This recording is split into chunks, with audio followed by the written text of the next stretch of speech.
All right, shocking magnitude of the VA scandal now revealed by the results of that brand new nationwide audit seen right here. So the hard numbers about veterans waiting to see doctors are about as bad as you could imagine. Right now, at least 57,000 veterans have been waiting 3 months or more for their first medical appointment.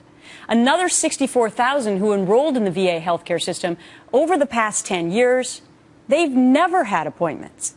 The audit also finding 13% of VA schedulers reported supervisors telling them to falsify appointment dates to make waiting times appear to be shorter.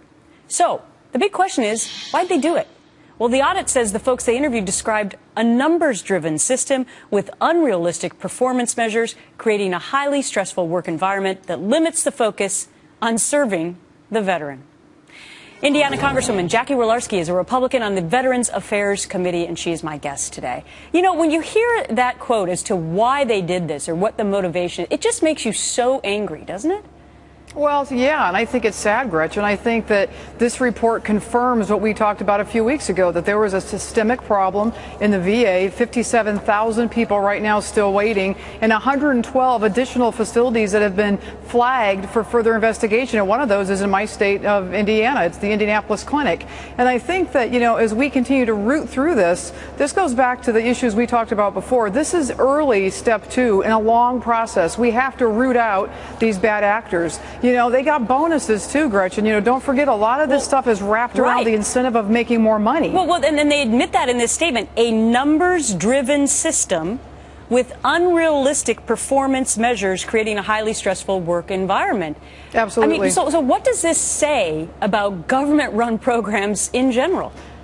Well, I think it says what we've been saying is that, you know, this has been a disaster. It's a tragedy for the country. And I think we have to root out and drill down on this thing and root out these bad actors, or we're going to have this happen all over again, no matter who is in a leadership position. But will this audit, Congresswoman, do anything to make things better for our veterans, to find solutions?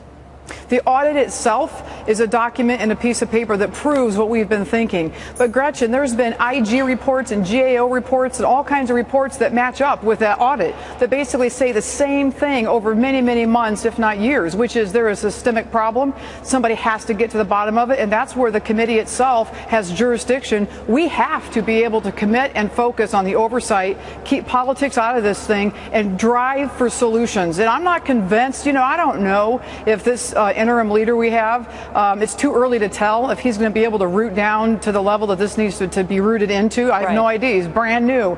But it's our job, I think, in the Congress to continue to work in a bipartisan manner and demand solutions. And I think there's still an issue of urgency here. You know, there's not a whole lot of difference between that audit and all the information we've received the last 18 months. We're talking about thousands and thousands of veterans. Congresswoman, always great to get your thoughts. Thank you.